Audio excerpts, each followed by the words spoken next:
Stephen, not much of this is really a surprise. We knew that it was coming, but what do you see as the impact being on the city?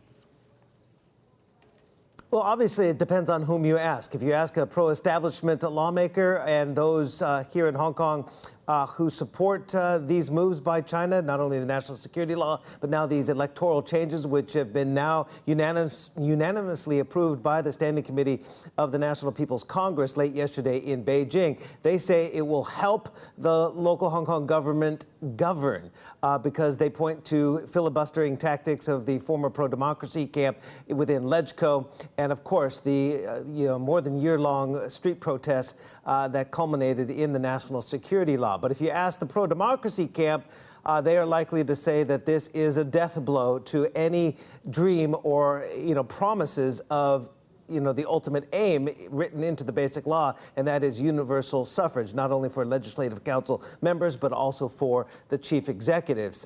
Clearly, Beijing wants to stamp out what it says was subversive activities by some of the lawmakers in the legislative council, as well as the protesters, and they claim that they were being obstructionist and preventing the Hong Kong government from governing and getting to the deep-rooted issues that are, taken hold here in Hong Kong, including land reform and the high price of living and the widening wealth gap. So let me first of all run through what the National People's Congress Standing Committee approved. We are going to see the number of LegCo seats increased from 70 to 90, but the number of directly elected seats will be reduced from 35 to 20 or 22. A little bit of uncertainty there.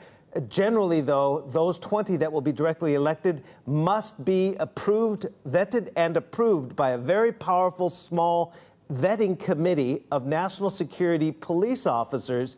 So it's not really a direct election because the candidates have to be approved by this very powerful body of not less than 10 people. So, a lot of questions still to be answered on who will be on that extremely powerful vetting committee. The larger electoral committee will be raised as well from 1,200 members to 1,500 members, and they will place at least 40 of their lawmakers into the Legislative Council, the expanded Legislative Council. So again, Carrie Lam, speaking in two different briefings yesterday, said it does not exclude pro-democracy candidates as long as they are, swear in as patriots to China and the Communist Party of China.